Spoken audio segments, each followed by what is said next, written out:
It's now time for TNI Total Nonstop Impact live on the TNI network. Yeah.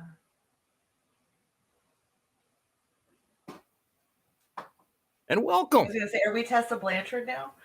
Impact for Impact fans, right here on the YouTube, the Twitch, Right. and wherever you get your audio podcasts worldwide.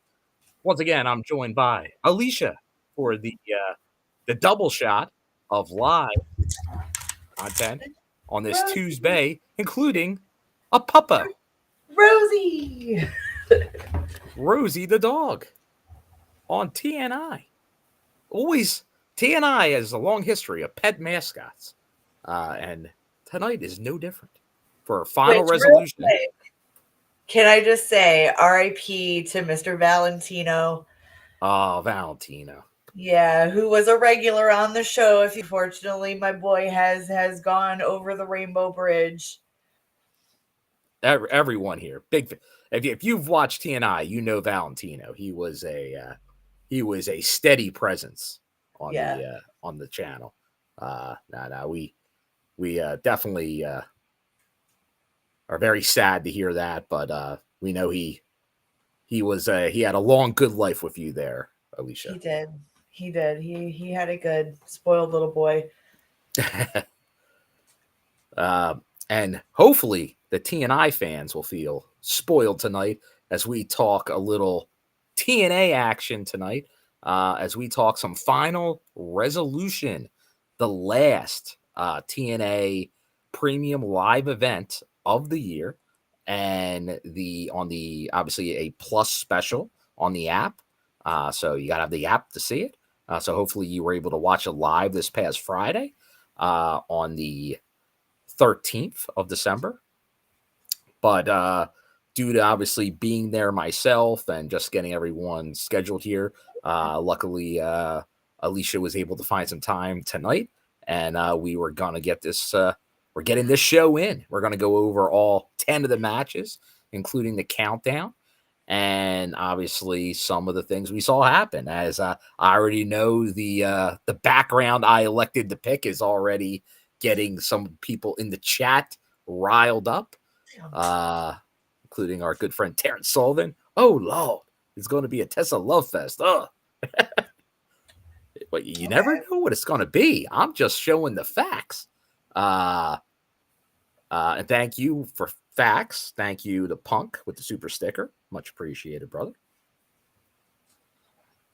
But I guess it's we'll get into it as we kind of go. I know there's we got some comments in there. We know there's going to be, I'm sure, a lot on the topic as we get into what happened and the return of a former world and knockouts champion. But Alicia, since it's just us here tonight, how would you like to? Do you just want to go right into review? Do you want to go over some news to start the show, or do you want to hit some of the hot topics from the takeaways from the show, or what's your preference? I think we should ease everybody into it with a little bit of news. A little bit of news. Reviewing the show and just give our inputs from there. All right, everybody likes some news. So even though it happened at the show, we will go with the biggest news, obviously, regarding what happened on Friday. And that is the return of somebody that a lot of people thought would never return. And that was the one, the only, Tessa Blanchard, who I know I have been over time on this podcast, very opinionated on thinking after time away that she should be brought back. That I thought it made a lot of sense for the company and for her.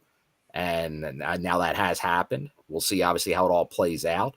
But obviously, that all kind of, I know there were rumblings a couple months ago. I think there were discussions. I think they threw out some trial balloons on how people would react to this. And I think overall, obviously, you're going to have people when you go down one of these routes of controversial actions.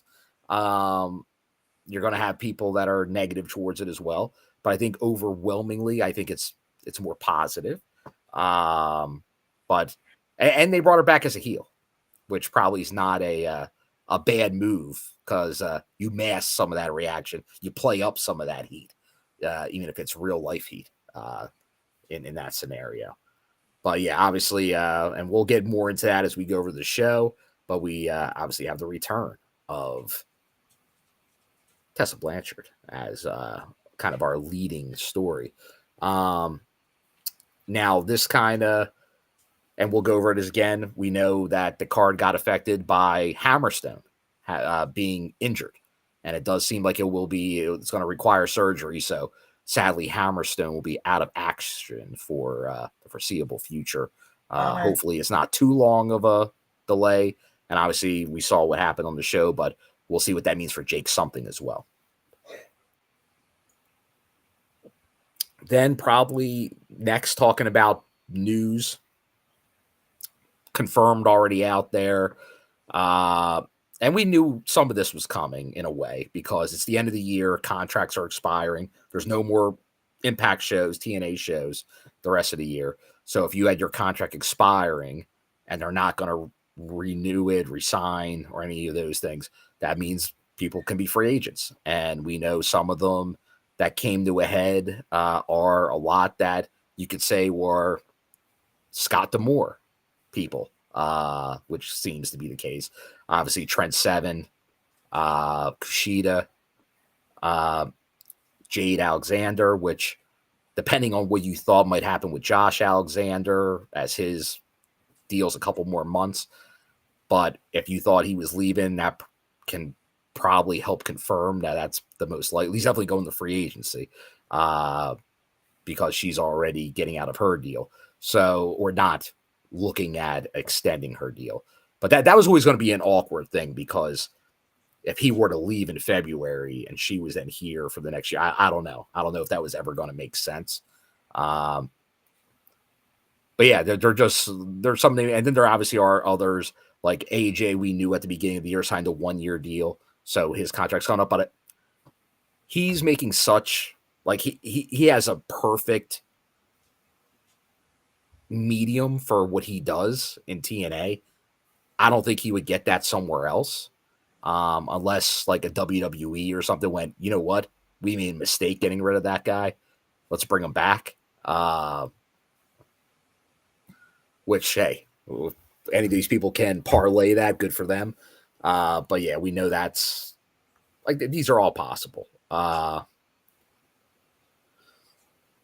Just kind of going through, and we'll kind of get into everything else. I'm just double checking to make sure I didn't miss anything here in the chat.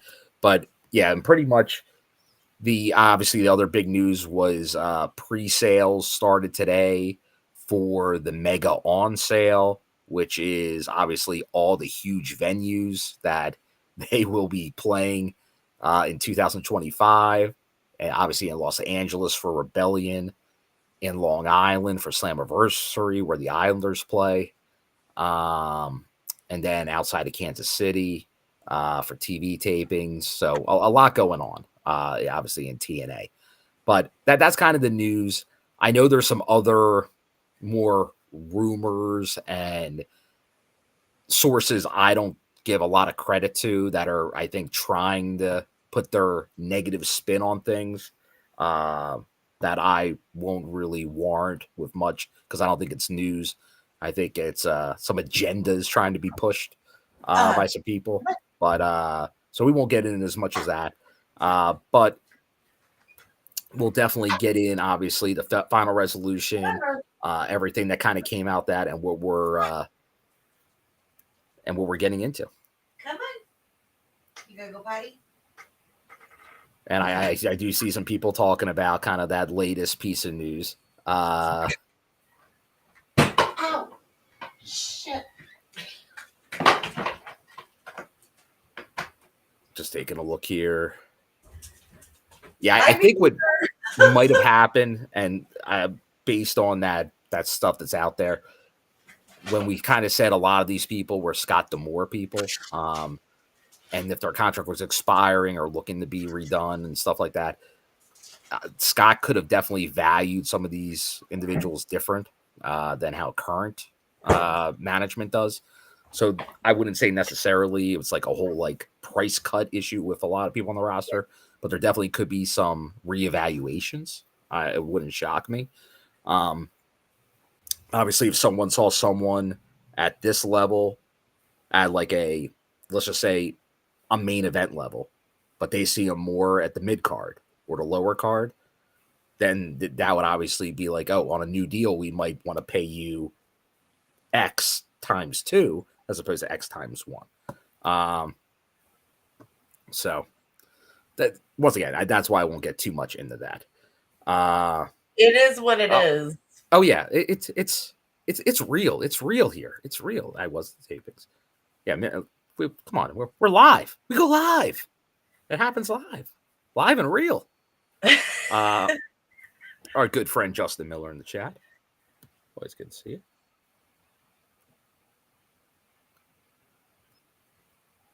Critical Sting. Is this like official news, the price cut thing? No, well, this is what I said is the rumor. This is the big dirt sheet.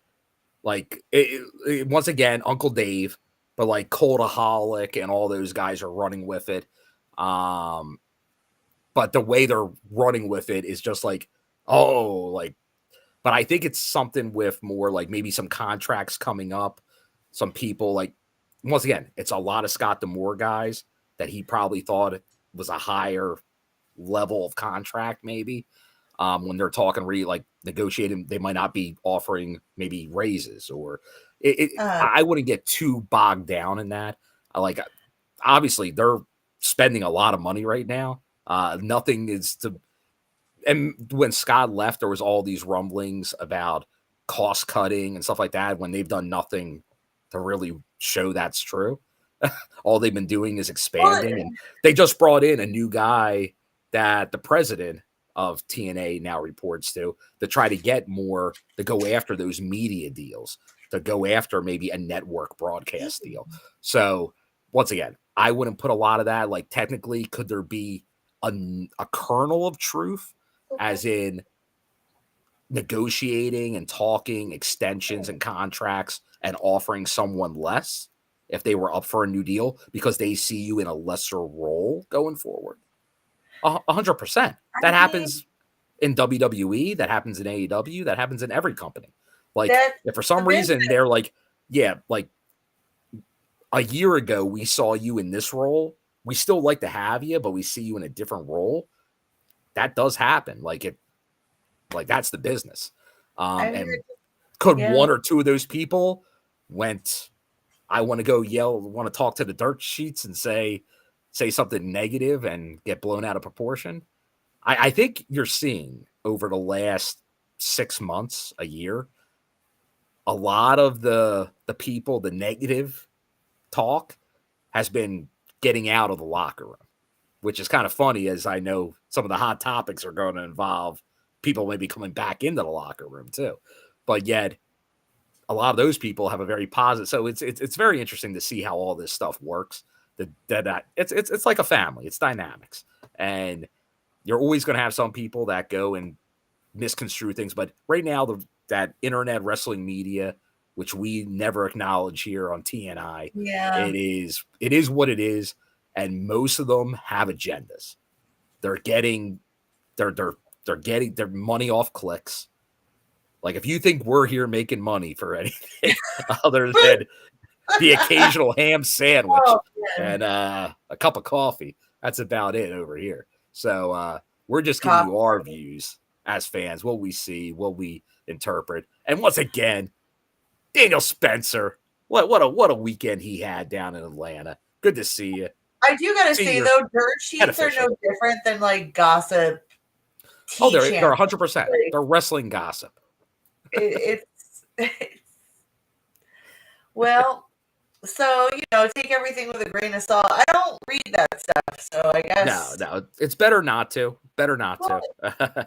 Who No, I shouldn't say that because it's like obviously people give a shit, but like who gives a shit? Like, well, I'll tell you what I do I care don't.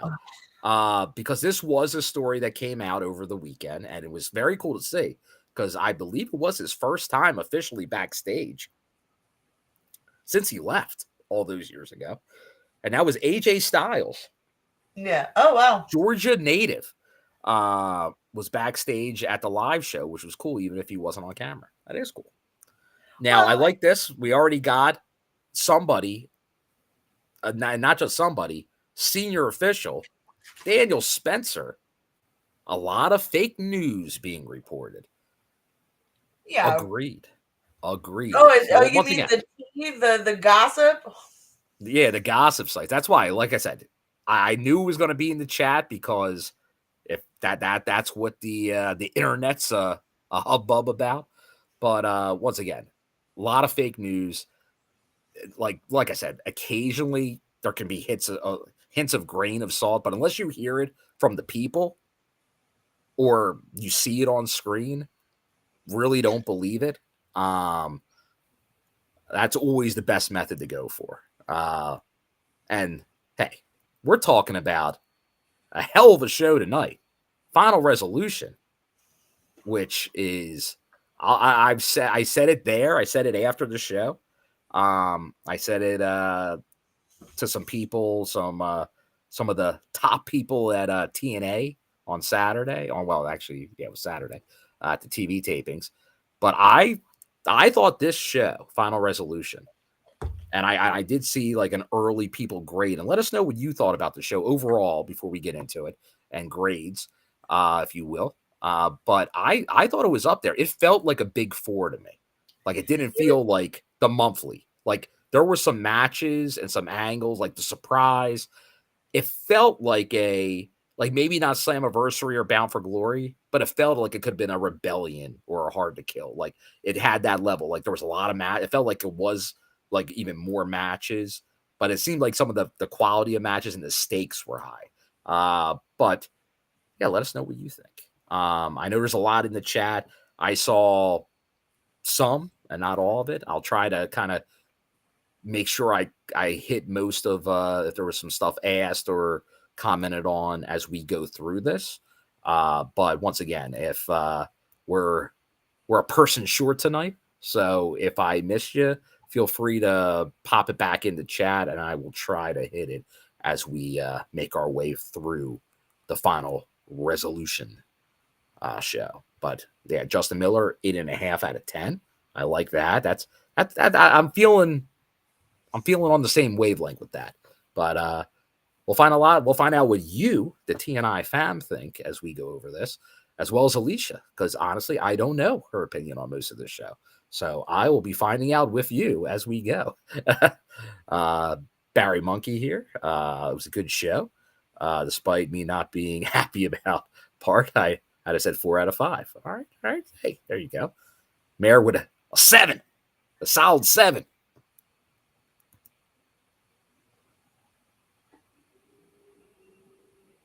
Let's see.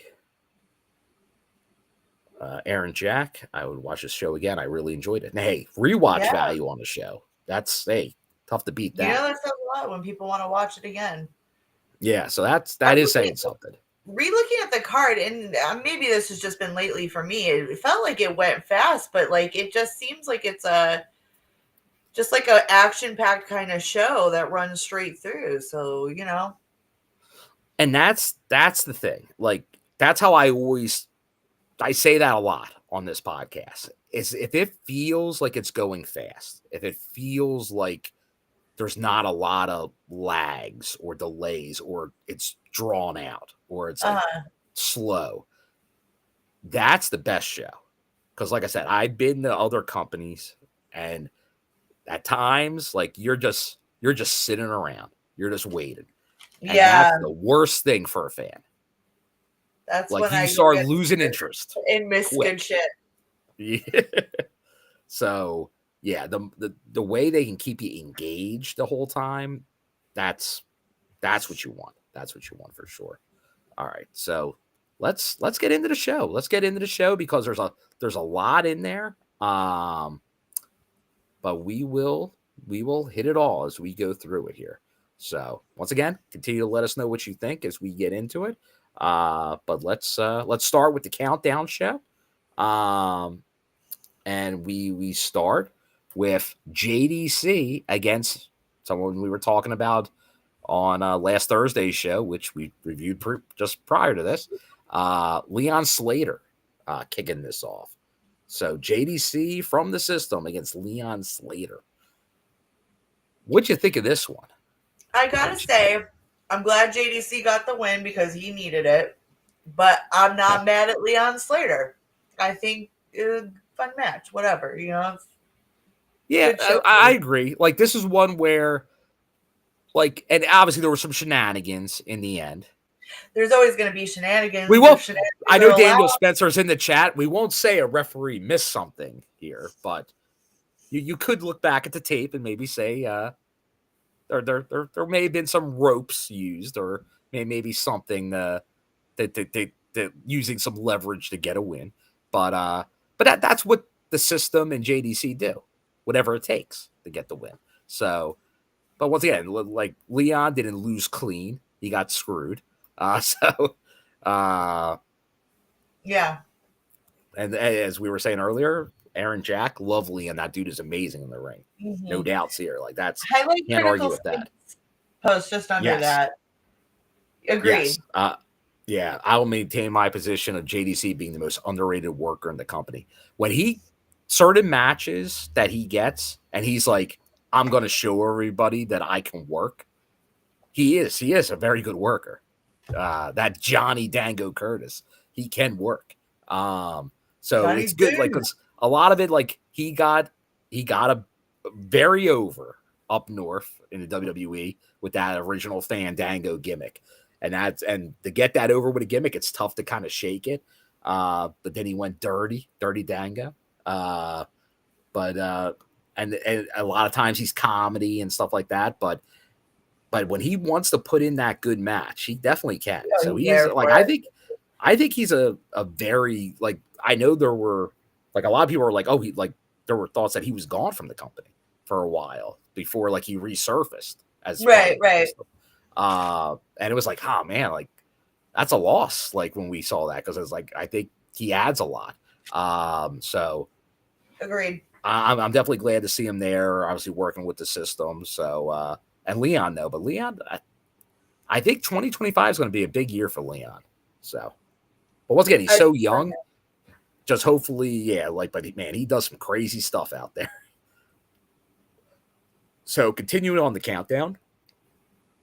We get Gia Miller backstage with Jake Something, talking about Hammerstone being removed from the triple threat tag match due to injury. And then she's kind of saying, well, do you have a partner? You going to find somebody? And he's like, no. He's like, Jake's like, I'm going to do it myself.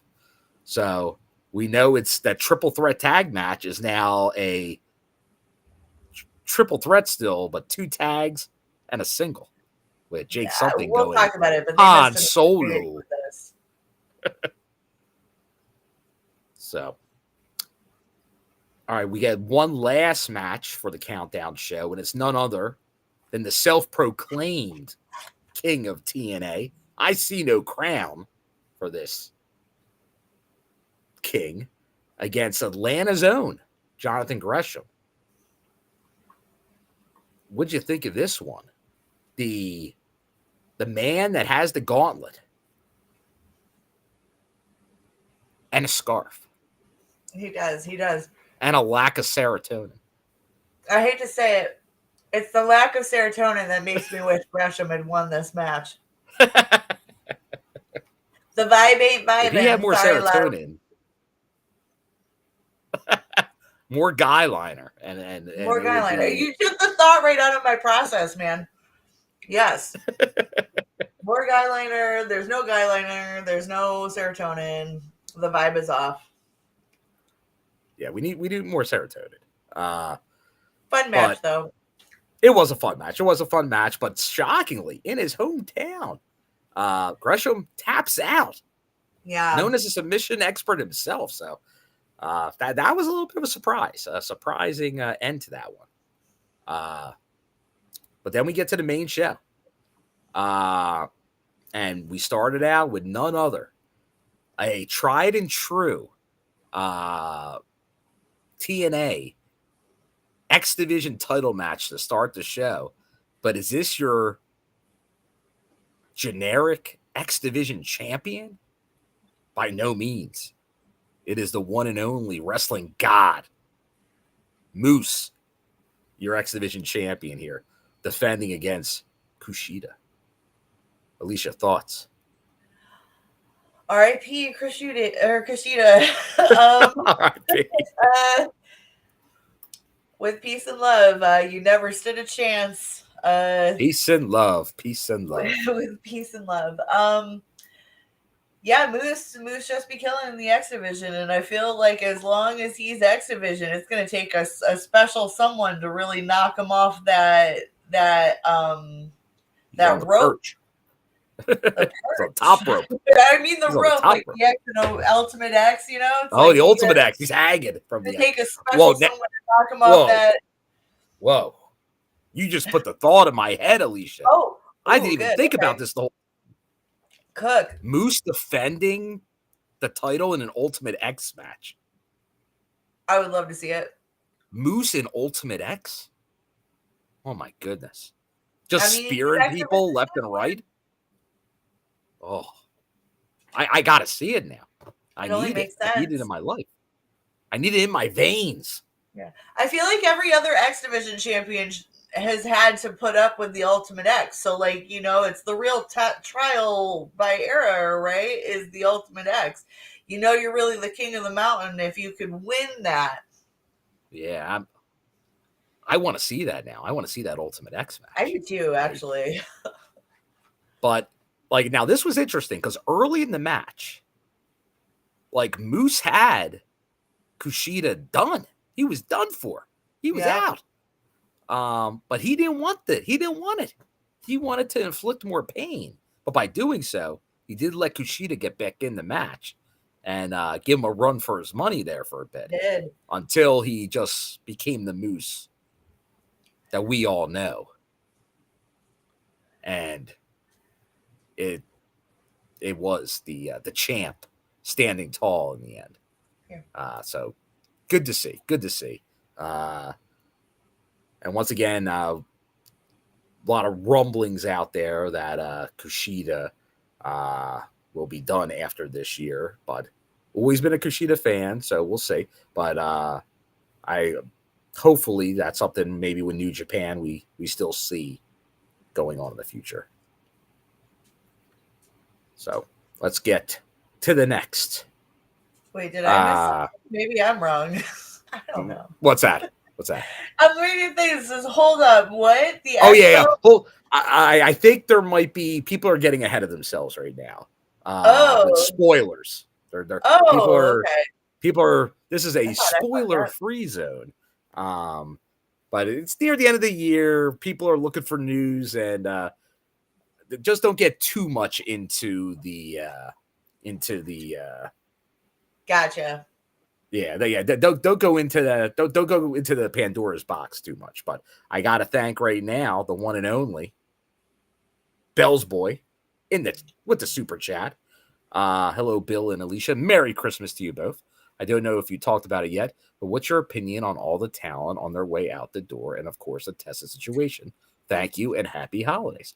Well, Bell's Boy, we did started off with some news, and we did talk about the rumblings of some of the names. Some I know are kind of more confirmed than others, but there is definitely a lot of them are as we talked about the Scott D'Amore connection of individuals, like people he brought in specifically from up with his connections, like Trent Seven, possibly KUSHIDA, Jade Alexander. So with that, once again, all very good members of the roster, all did very good jobs. But that's something if would like to see a lot, definitely like to see a lot of them stay. But if they elect not to either renew their contract or go elsewhere with other opportunities, then don't wish ill upon any of them and wish them the best. And then the Tessa situation, I love. I think I've talked about that enough on my end. I think most people know I've been very proactive in advocating her return for quite some time. I know I've predicted it at a number of shows over the years, and but it never happened. But I know a couple months ago, even dirt sheets, which I don't like, were starting to even run with that. There were discussions. So I think it was in the works for a bit, but I think it made sense. I think it did make sense, especially when you factor in Jordynne Grace and her very likely going to NXT WWE in 25. Like there would be a big main event hole in that division. And you really needed you needed to get Mickie James back. You needed Tessa. You needed somebody to help fill that void because they're building up the knockouts, but nobody's ready to take that spot right now. So you need somebody to help you leverage that. And still, Tessa's still, 28 or 29 years old after all this? So it's crazy. Well, God, when all that shit happened, she was only in her early 24, 25, something yeah, 24, like that. 25 when that was all happening. So, like in my mind, and you look at it, I feel a lot of people go to stuff that happened before she became TNA World Heavyweight Champion. That the company gave her the world title after most of the stuff that people have issues with. It's mainly what obviously happened during COVID and the promos and the title and all that stuff. And that's something where, once again, and at the time, I also I'm like, you can't do that. Unprofessional. You can't do that. You got to make amends. But once again, that's years ago. We've seen a lot of other people come back to this company with other issues, like obviously Jeff Hardy, Nick Aldis. I didn't think he'd ever come back. Jeff Jarrett. There's been a lot of people that have come back to this company that you thought burned bridges and things like that. And it happens. Now, Tessa, people thought was one that just would have never happened, but it never made sense because she's too young in the business and overall had a fairly good run. And she's so I know Moose is one of her biggest advocates. And I know he's been getting into it with people on social media because he was so happy to see her back and putting it out there, and everyone was going after him. But that's why he's a locker room leader, because he's right there sticking up for people on the roster and going to bat for through his own little controversies and shit too. Oh yeah, same thing. So yeah, so that's very similar. Everybody got their chops in on Tessa when all that shit went down, and I think the biggest hypocrisy would be not giving people the room for growth. And if she's grown from who she was as a person and from her mistakes, it just is what it is. Nobody on earth is going to be perfect. You know what I mean? I'm sure everybody has got something in their past that they're not proud of, and that's not. We're not a podcast that does that. But there's a lot of people would put on their Mount Rushmore or their favorite wrestlers ever that have a lot of skeletons in their closet. That's what I'm that saying. Have a lot of baggage. That's the business, unfortunately, and they are human beings, and it's the same thing. Yeah. Perfect. So it pro is athletes. If you're gonna forgive all these dudes for the shit that they do, forgive Tessa, you know what I mean? Or just don't be a fan. You don't have to like it, you know what I mean? You don't have to love it. You don't have to hate it. You don't have to do anything. You can just choose to turn her matches off when she's on. If it bothers you so much, it just is what it is. But if she's grown, if she's apologized to the right people, the person who needed the apology forgave her, as far as I'm aware, and so what it is what it is. Yeah, and I'm sure. Yeah, same thing. Obviously, the people that were involved when she was champion and had to and they fired her, and with the belt situation during COVID. And once again, it was a crazy time. People kind of lost their mind for a bit. Yeah, that probably played a part of it. But yeah, if make sure, I'm sure they did all that behind the scenes. If you made all the amends and all that, then hey, good for everybody if they can figure that out, because in the end, you hate to say it, but in the end, it's good business. Like, she's too talented not to be on TV. Yeah. That's always been the case. She's too talented not to be on TV.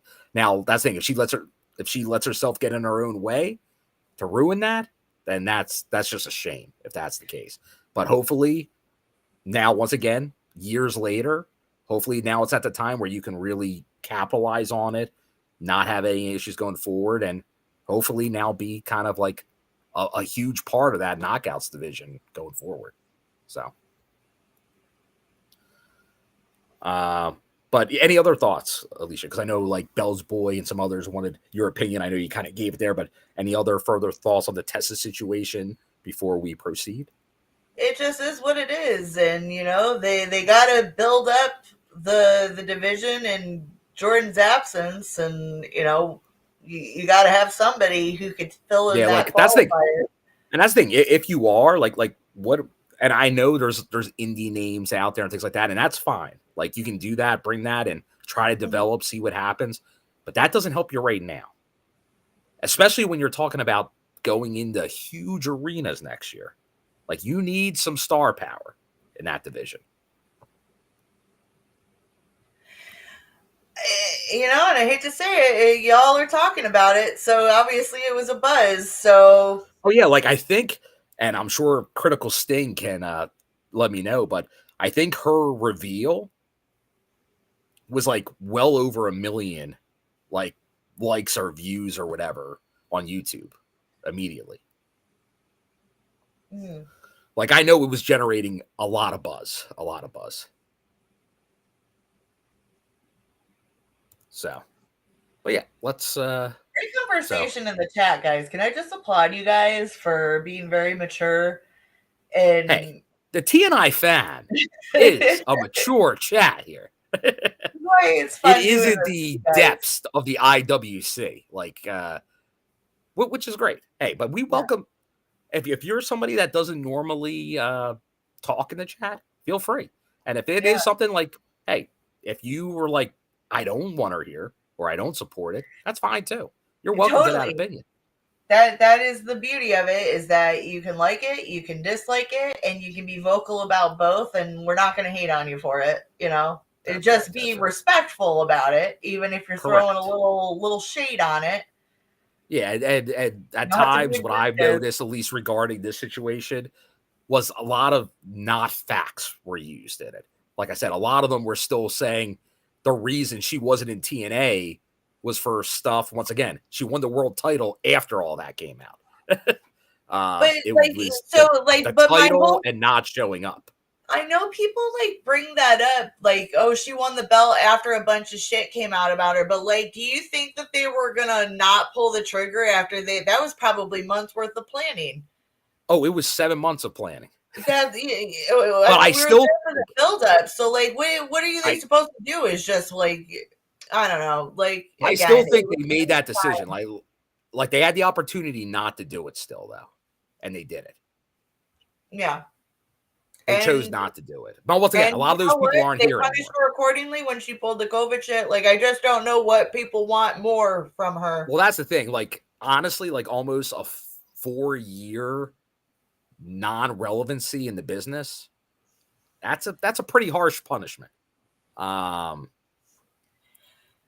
So that's especially during prime years of like that's prime years of a career gone. So I mean, she had to wrestle at XPW, man. I think she's I remember seeing her at XPW. That was the last time was that the only time I saw her during that whole hiatus? I feel that's the only time I saw her was at the XPW Jersey show. Yeah, I saw her at XPW. I maybe saw her one other time. Well, only once or twice I saw her during that whole time. But yeah, and we were both at them. If you're working XPW, I know we said it at the time, you're paying your penance. You're paying your fucking dues, man. You were that's dues pay right there. Shit, bro. So, but I know that's not. Obviously, we knew that was going to be a big topic. I obviously didn't shy away from it by making it our background here. But let's continue on with the review here, and I believe we only got, we were only through the first match, so we're backstage to GM Miller with First Class, talking about his match for the world title tonight. He says he's going to put him in the center of the ring.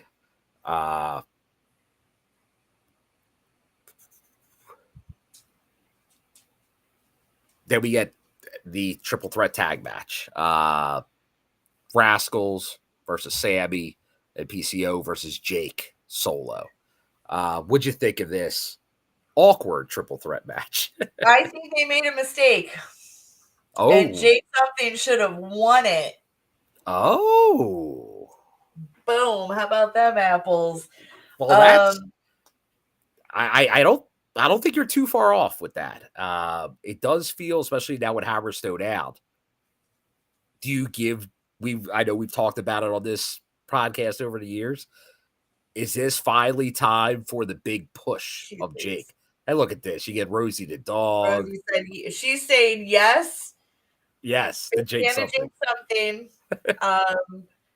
He should have won, and it's garbage that he didn't. It's garbage.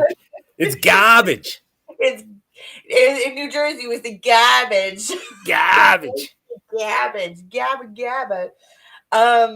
So yeah, she's pissed, and they really missed an opportunity here to they got to stop building people up and not pulling the fucking trigger. You know what I'm saying? Like, well, I think it did feel like they were building up Hammerstone and something to at least get a title shot at some point. Maybe not win the belts, obviously off the Hardys, but they were getting pushed to a title shot at least. But now just kind of like Ace without Bay, something without Hammerstone. Do we get the push? Like, I thought he was pretty impressive during the match. Yeah, that's what I'm saying, is they made a mistake. They really could have just played on the fact that he's supposed to be this big meat guy, and his big meat partner is out with a big meat injury. That sounded terrible. I'm sorry. I apologize. They could have really pulled that. I hate and then now, in the absence of his partner, he proves to still be a force to be reckoned with. Now that was fantasy booking. In the reality of things, can I get to who I should have thought realistically could have won the match was Sami and PCO. So I guess I can say fun match. Didn't love the outcome, but it is what it is. I'm sure given the circumstances with Hammerstone, they just had to do what they had to do, and it is what it is. Yeah.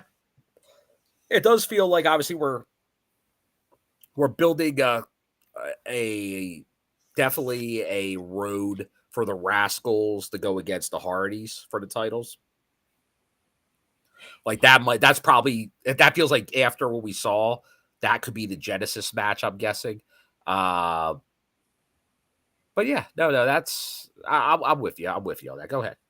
I don't know how to bring up the comments, but real quick, Aaron Jack is asking about an update on Rich Swann, and all I can tell you is that he is working for Battleground Championship Wrestling out of Philly. Yes. And doing monthly shows. I saw him last month at 2300 Arena, and I guess he's on the card for this month's show.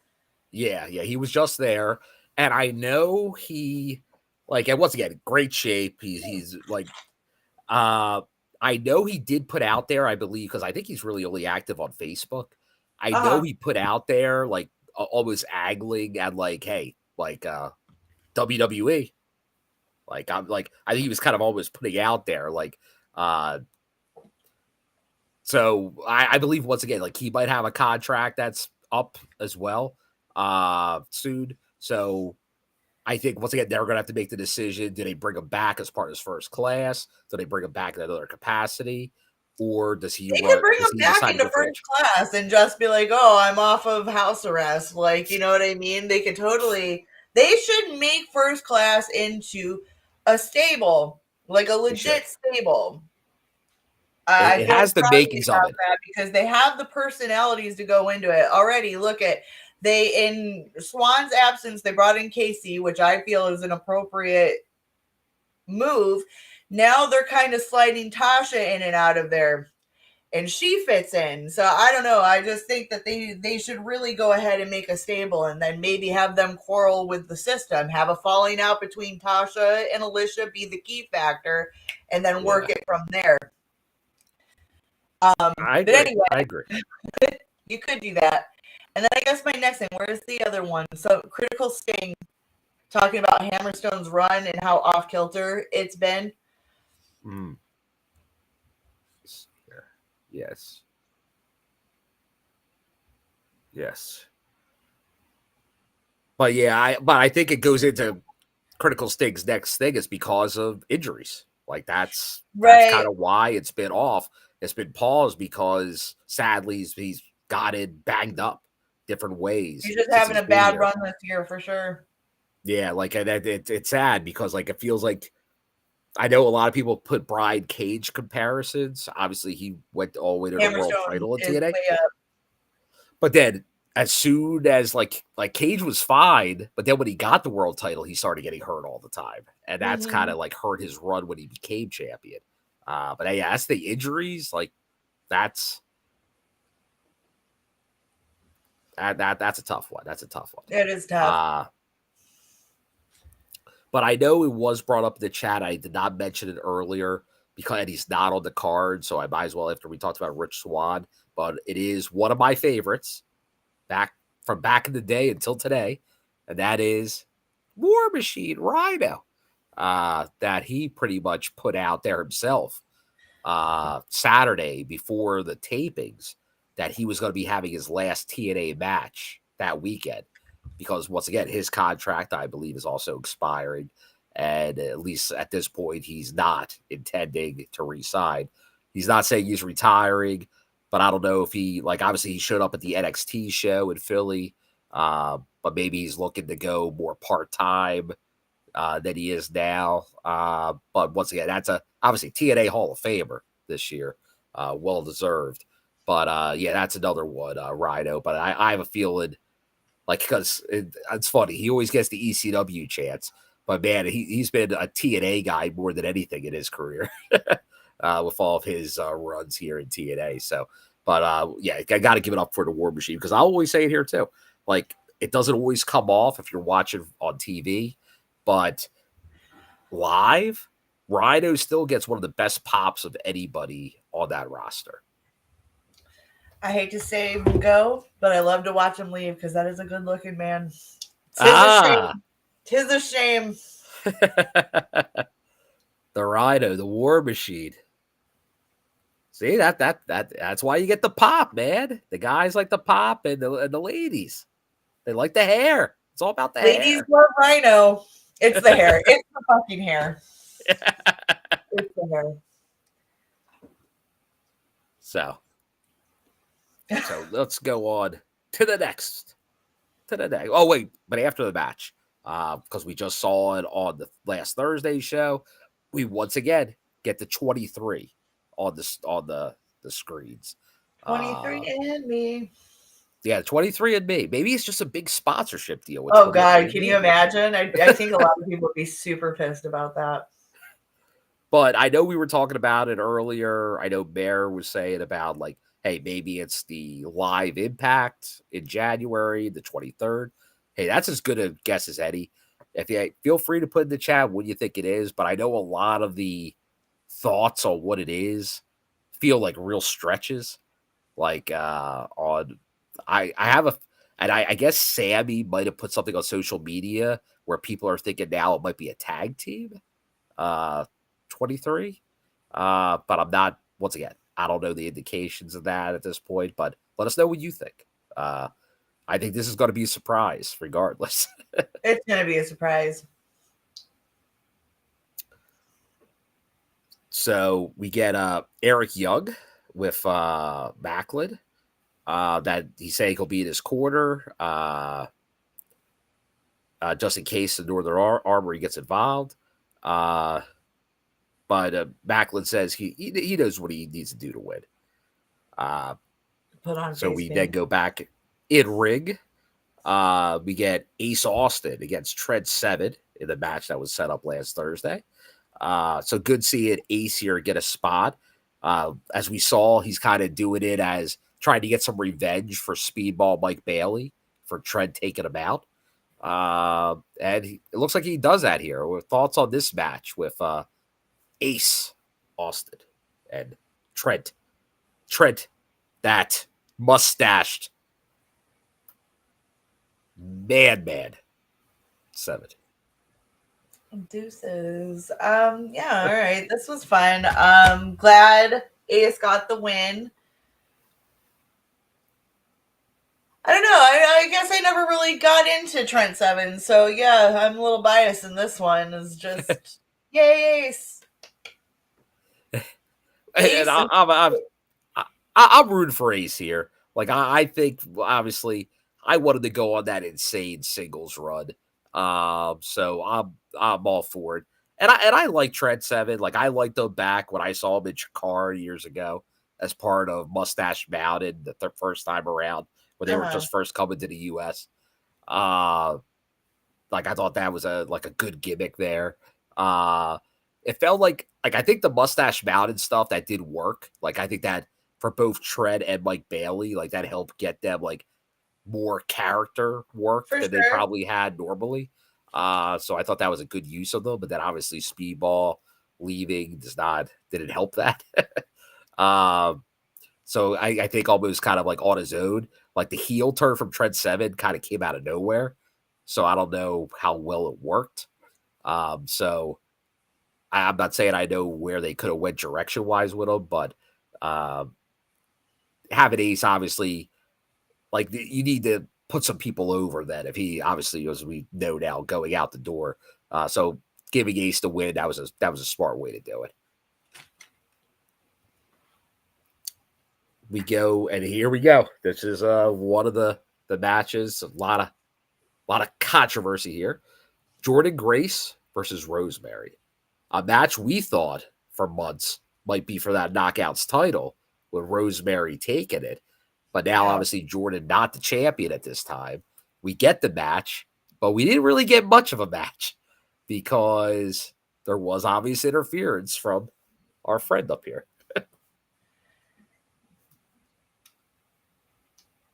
What a good way to bring her in, right? Is like masked and jumping the guardrail to pummel the shit out of Jordynne, and then pulls off the mask and does the pose. Does the pose. The pose is not gone. And I feel like it was brilliant because of the genuine reaction, the heat that she got. Like, oh, she got heat. She got heat. Well, that's what we talked about it for like 20 fucking minutes. Is like, if you're gonna do something spectacular, and this was nothing short of spectacular. They really pulled the wool over the fans, and no one ever thought that this girl would show up in Impact again. Now, the only thing that happened is it started making its way on the dirts, I guess, the night before. Mm-hmm. But like once again, that's still it's tough to keep that under wraps because I guess people in CMLL where she had been working the most in Mexico, like she wasn't on the last couple shows, I guess. So people kind of started thinking, oh, all right, something's up here. And then I guess it was found out somehow that she was on a plane to Atlanta and people pieced it all together. But yeah, this Critical Stakes says here that Jordynne Rosemary is a cursed matchup. It will always end in interference. It does feel like a match we're not getting. I will say this, though. How do we know that Rosemary isn't the reason Tasha came back?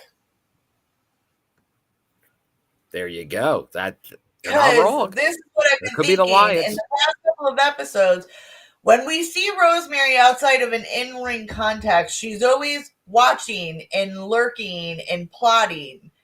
How do we know that there isn't a connection here? Because right. did she? I don't remember. Correct me if I'm wrong. Because I was kind of distracted towards this part, and I haven't been able to watch the highlights. Did she ever go after Rosemary? No. There you go. No, she's not going after Rosemary. Because was it last week? Oh God, now I can't remember. She was up in the rafters watching the match, or was it the? Oh yeah, it was the show before, and then. You could definitely put a Rosemary mastermind angle in there somewhere. As it's like she's not part of the undead realm. That's not what I'm trying to input, but I can see her being like, I need your help clearing up shop. And the devil works in mysterious ways. The daughter of the devil, excuse me, I should reiterate. And so how do we, I think that'd be fucking dope. And Tessa has ulterior motives as to why she accepted to help Rosemary, but I find it interesting that she went right for Jordynne, who isn't the champ. Not the champ. Not the champ. Okay. During her match. They have Rough Rider history. Yeah. Exactly. But it just seems if she what's hers. She didn't attack who's the champion right now. She didn't go after Nick Nemeth. Masha. She didn't go after Masha. You go world title. I love it. I'm going world. That's my belt. I never lost. Listen, she's coming back for what's hers, and that's what she left. That was her legacy. She was champ when she was fired. So you know what I mean? So how do we know that she's just, it's like taking out the little obstacles before she gets to the main events. And then I see Bear talking about it because obviously, like, she ends the match by getting in there, causing a no contest.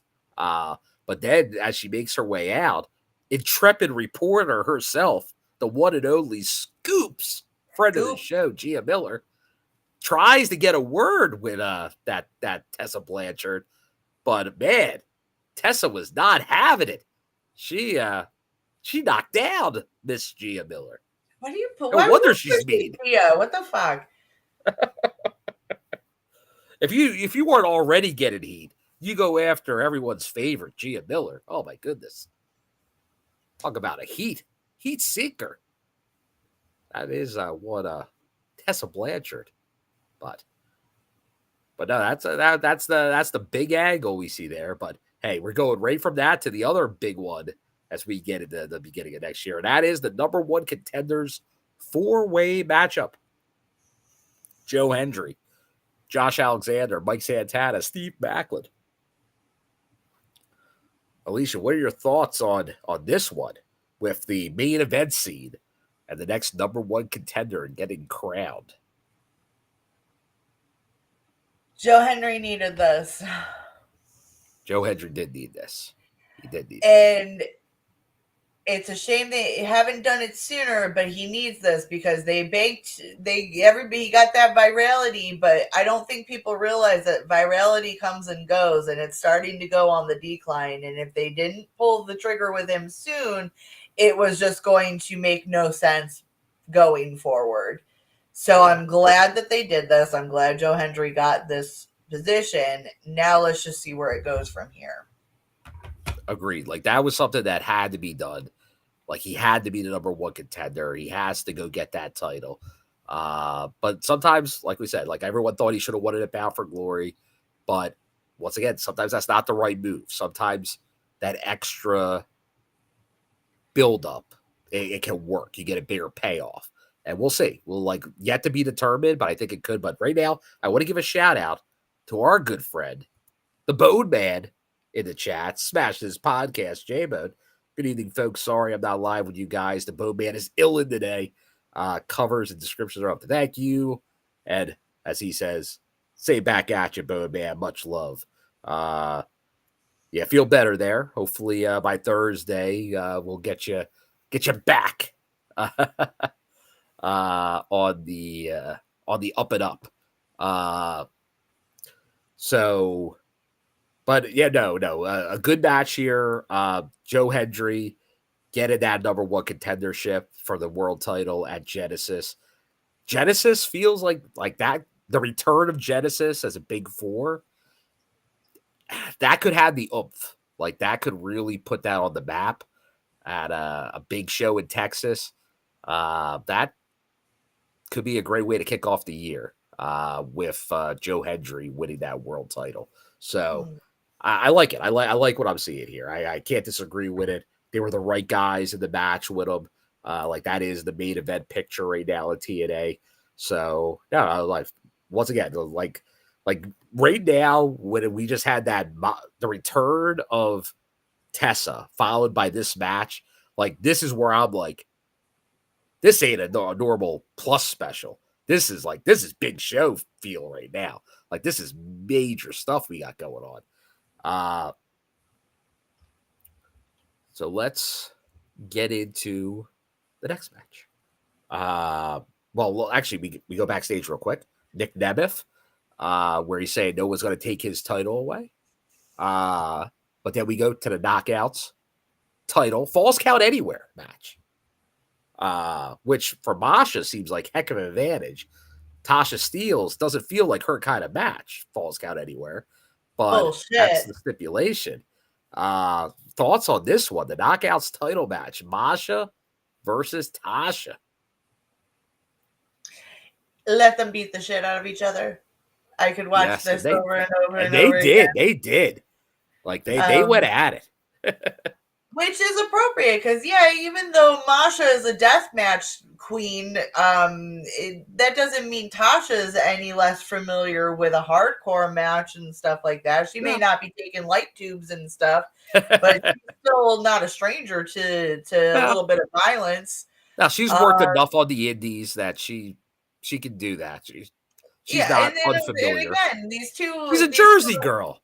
They're tough women, and so I'm not surprised that they really took each other to task, and it was an enjoyable match to watch and a lot of fun, and very believable because it's two very tough women. So I loved it.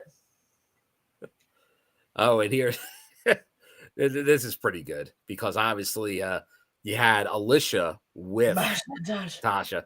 But Santino carrying Alicia out of the building and promoting TNA Plus. A free month! Banned! You gotta fucking promote your shit, right? So what better way to incorporate it into the fucking sketches? That's good promotion. That was very good promotion. Thank you, Mayor, for that reminder. That was very good promotion. Good job by Santino. He does a good job as the director of Authority. So but obviously Masha gets the win here. And it was right on the ramp there in front of me. It was a heck of an ending there. But let's get to, because now the matches are coming. The title match is fast and furious. Tag titles on the line. Tables match. The Hardys, the champs, defending against the System. Brian Myers and Eddie Edwards. Now, once again, like I said, like this part of the show right here, ever since the Tessa return during the match, then the four-way, then the Knockouts Falls Count Anywhere match, now a tables match with the Hardys. And what'd you think of this one? Because I have my opinion on this match. Well, what were your thoughts on this tables turning tag point match? Indeed.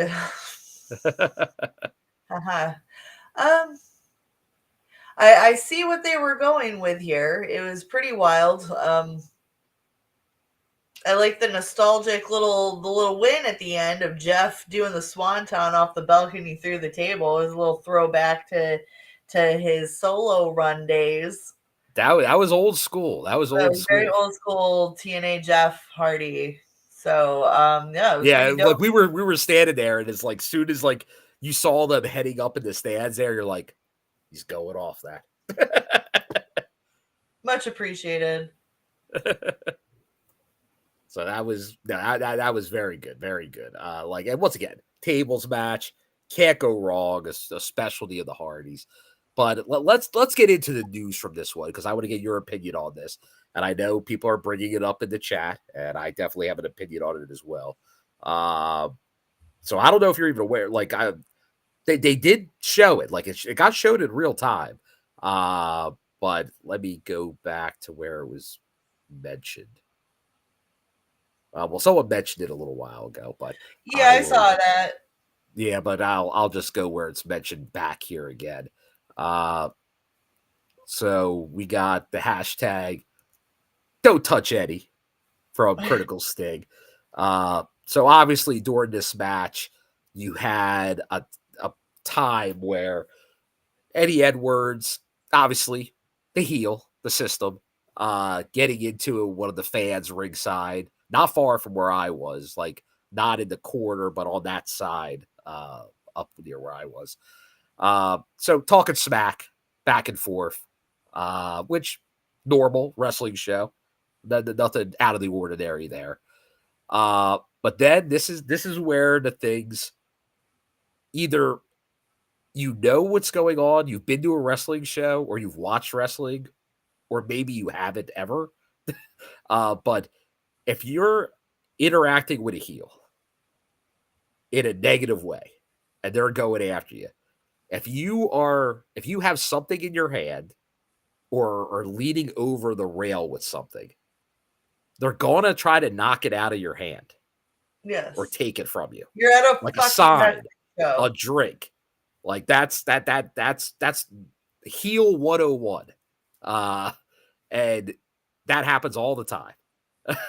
Like Eddie Edwards, even when he was a face, like Tommy Dreamer, like there were times back up in New York where like I would because I knew like he would do the Tommy Dreamer spot where like he'd grab a beer and smash it over his opponent's head. Like, so I've given him a beer before when he was a face. But when he's a heel, he'll knock it out of your hand or he'll take your sign. Like that's what they do. So he did knock the beer out of the Pabst Blue Ribbon out of that guy's hand. And then like some smack talk was continued, but then there was like a pause, which felt like, so it's like something all of a sudden didn't seem right. And then he went and he slapped Eddie Edwards in the face. The fan did? The fan did. That's why I wasn't sure. No. You might have missed it. But the fan slapped Eddie Edwards in the face. And then Eddie, like, I think at a set, like he paused for a second. And he was, I think he was a little caught off guard that, what, he did that? He slapped him right back. And then then Eddie, who did I give him credit. He really rolled with the moment. He went right. He ran like because the camera obviously was filming it at the time because they wanted to get the stare down. They love a good stare down with a fan, but then it got into that, so they all of a sudden they're cutting away from it. And then Eddie goes to the camera. It's like we're having fun now. And then in the background you can see our good friend Daniel Spencer. If he wants to say anything, he's welcome to or not. But you can see him he's giving get him out of here. And the fan was immediately ejected for good reason. Obviously, everyone should know better. If you're at a show, you never touch the talent. I'm always going to back this up is that if you're going to because you only knocked a drink out of your hand, okay? Again, that's part of the show. If you are not prepared to have that kind of heelish interaction, don't go. Don't go. Well, don't encourage it. Don't get up in someone's face with a drink in your hand. You don't first of all, have common and spatial awareness. But two, if you're gonna put your hands on somebody, and this isn't just wrestlers, don't be surprised when they put their hands on you back. And especially in wrestling, that's code number 1 is when you put your fucking hands on a wrestler, they're going to beat the shit out of you. And granted, that didn't happen. I'm talking about other situations that I've seen fucking happen at going to indie shows. But wasn't it the 2300? Was it at the 2300 arena where Jacob Fob 2 took a guy out in the front row for? Yep, I've been to a show where Cruel has knocked someone out. I've seen it numerous times. I could give you a fucking laundry list of names of people I've seen because people, one, they get too drunk. Well, that's That's part of it. another issue that I have a fucking problem with is know your goddamn limits and don't get that drunk at a wrestling show that you don't understand that you're not part of the show. Yeah, you got your beard knocked out of your hand, but like that's heel work. Like that wasn't that's a heel work. And that's what people I know there's a contingent online that be like, well, they knock that's your property. So therefore you have the right. No, that's not that. Like that doesn't give you the right to do that. No. And Daniel Spencer, like the facts, he was ejected and handed over to local police. That's right. Good job. And obviously he was not there the next day, because I assume he probably had ticket that's the same seat for the next night. So stupid. Yeah. And you probably get banned from future shows because of shit like that. You ruined it for yourself, bro. Yeah. You probably embarrassed whoever you were there with because then they had to leave. Yeah, all of a sudden they're like, I don't know that guy. Yeah. Well, I've seen it before. If someone gets too wasted at shows, they do reckless shit, they get kicked out, then all their buddies get pissed at the guy because they end up having to leave because they're the guy's ride. Like, you just learn your goddamn limits and don't fucking assault wrestlers because you got a beard knocked out of your hand. What are you new to the club? Like, come on, once again, dude. If you're going to go to a show and get close enough to interact with the wrestlers, if you're going to interact with the heels and like get all in their face and make it like a moment, you got to know how to act. Yeah, don't act the fool, act correct. All right. So I do want to since Daniel Spencer chimed in on that, I do want to give him a little highlight here because he has been talking to the Bone Man in the chat. And you know what? This is a fact too. I should say this. Daniel Spencer is actually saying, FYI, if your drink gets knocked out, like Eddie did, knocked that out, and he just would have been like, okay, stare down, talk some smack, sit back down, it will get replaced. And that's something people don't realize. Like, if your drink gets used as part of the show, they're watching. They know that happened. All of a sudden, you will get another drink. Because it was part of the show. Remember, it's a show. Yes. Yeah. I'm sure that was in regards to the comment just below that, where it's a weird dynamic that it's okay to knock someone's drink out of their hand without permission or repercussions. Hitting the drink isn't physically touching you. Correct. That's my point, is that you're just swiping something and it gets replaced because, again, you participated in the show. So you're compensating part of the show. For it. And then, then they'll get you your drink. So just once again, you should realize that's got to happen. Like that, like not go to the extreme. That's come on, people. Common sense. But I do want to highlight Daniel Spencer for something else he's doing. That J-Bone, otherwise known as Smash, this podcast.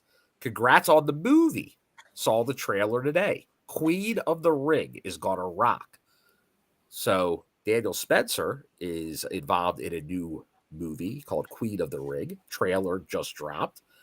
And I know, I guess it's been happening in the chat, maybe coming on for an interview. Definitely. We've had Daniel Spencer on before. Would always like to have Daniel Spencer on. And don't forget, Daniel Spencer also has his own podcast, so you can support him there as well. So, one of the good guys. So, but once again, let's not, obviously, that was something that happened. I know people were talking about it. We brought it up. But don't take away from a great tag match here with Eddie and Myers against the Hardys, where the Hardys were victorious. And once again, the Hardy run is something special and right now, and I'll get kudos, like, because I was there for that show Thursday night, the Heels Have Eyes 4, then Final Resolution and TV. They worked all 3 days. Yeah, I don't know the last time the Hardys worked as a tag team 3 days in a row. So great to see. I think they're enjoying this run. That's good though. Like, I always like to see when the veterans still are not given an easy pass, you know what I mean? They're not coasted at all. I'm They're really not big on that young boy treatment where the new guy's got to carry the veterans luggage and shit. So like to see that they worked a solid 3 days, like come on, good. And just for anyone knows, like if you've been to a TNA show since the Hardys have returned, they work the meet and greet after every show. Yeah. For hours. Like they go into the wee hours. Like, because these shows end at like 10, 10:30. They're doing meet and greets till 12:30, 1 a.m. sometimes. Yeah. Like they make sure everybody gets taken care of. So kudos. They did at the Philly show, they did the meet and greet with Rebby because it was when she was being featured. Oh, yeah. And they had the long line, like they were positive, smiles. Rebby, everybody was like interacting with everybody they spoke to. Even people very interactive. Yeah, they're not rushing you through. They're not rushing. They're having the conversation. Very gratuitous to everybody, and it was a real sign of a professionalism that big stars like that will take the hours or however long it takes after a show, even to when you're feeling all beat up and tired, like it's. Yeah, kudos. I've been to shows where the main card guys, you see them briefly during intermission and to sell their shirts, and then they never show up after the show. You're lucky if you can catch them before. Like, there's so many people who, like, because their tables are so crowded during intermissions that I don't approach because I don't like big crowds. I don't like a lot of fucking people. So, like, I'm always like, okay, at the end of the show, because some people will come out and sell, I'm always trying to like get on that, and then they don't come out, and that's a bummer. You know what I mean? So kudos to the Hardys. 100%. So, but yeah, great job there. But that takes us once again. It's that time of the night. It's main event time. Already? Championship match. Oh, we're there. Nick Nemeth defending against AJ Francis, with Casey Navarro in his corner for the World Championship. Alicia, what did you think about the world title match? And were you surprised that Nick Nemeth retained? No, I wasn't. I'm sorry. Just because I feel slightly positive towards First Class doesn't mean I think they're quite at the pinnacle yet. And especially because earlier Joe Hendry, he's been so intertwined with Joe Hendry the last couple of weeks that like it only makes sense that this was just a build-up match to the Hendry versus Nemeth match. So kudos, fun again, fun match, guys. But I kind of saw the ending because Nick's too strong as a world champ to lay down the line yet, but Joe Hendry just might be the challenge. Yeah. And I guess that's the thing. Like I said, I initially didn't think like AJ, I'm like, he won't have a chance here. But then I'll tell you, like, I saw him wrestle Thursday. I thought about it. I'm like, I think there's a way, there's a story there where you could make him the champion. Now, once again, transition champion, short title run. Right. But man, has he put the work in this year to deserve that? If anybody only came in within a 1 year to kind of get there, like this guy is, and that's it. He's a heel, but man, if you watch him, social media, interviews, like he's on TMZ, he's on all these places, and he's always putting the company over. Like he's all about pushing TNA, which once again, we've had big names come to this company over the years. And a lot of times, they were a big name. It's like a lot like Major League, like they're big names, but are they putting the company over? Not usually, maybe occasionally. Like they're mainly just putting themselves over. And like the great part about a lot of these, and that includes Nick Nemeth, includes Trinity when she was here. Like a lot of these people that have come in this last couple of years, even if they're not here any longer, they were all about the company when they're here. And that's all you can ask. That's all you can ask. And like I said, AJ, I think he's done fine work. And even in this match, I thought he did a fine work working with Nick. But Nick's done a great job as champion too. I can't knock him. He's done a great job as champion. And I guess he has to hold the belt for the JBL storyline to make sense in Texas. But that's it. I still have my timer on it. If we get out of the state of Texas in January and the JBL storyline doesn't come to a conclusion, then I'm done with the storyline. I give up.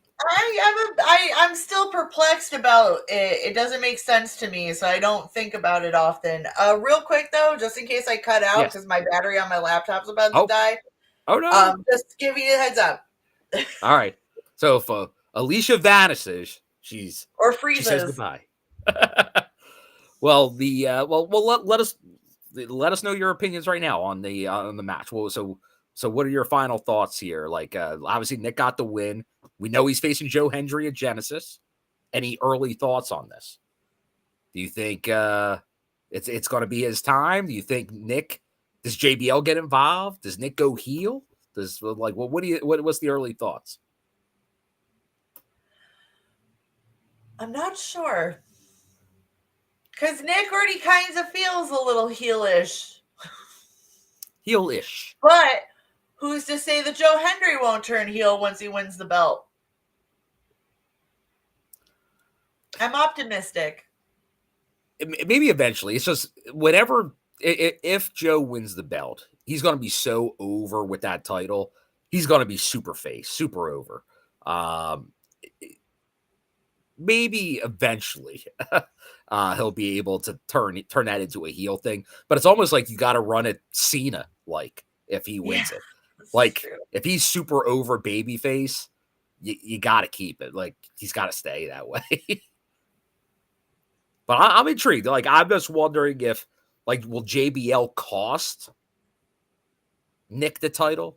Like will he clothesline him and help Joe win the belt? Or will it go awry? It doesn't make sense to me, any of it. So I couldn't tell you. Well, that's the thing. Right now, the demographic for a John Bradshaw Layfield, right? Like the only time right now, you're right. When he was playing poker in the behind that standing door with Farouk, right?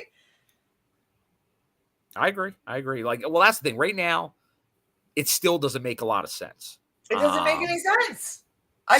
That's why it's a long storyline for not making sense yet. That's why. But hey, if it comes to a right conclusion that makes sense and it results in a title win or something, so be it. You might be losing me in a second. Might be losing you. You're getting I'm almost dead battery. The blinking X of death happening here. So. Okay, the X of death. Well, that pretty much is the show. So that was Final Resolution from Center Stage Atlanta. Heck of a show. Like good. I said, I think it was one of the better shows of this year. Like I put it up there. I think it was definitely a top 5 show of the year. Maybe higher. But let us know your thoughts in the comments. Hope you all enjoyed it as much as we did. And thanks for all of you that I know a lot of you stuck around for both shows tonight as we were playing catch up with the TNI fam.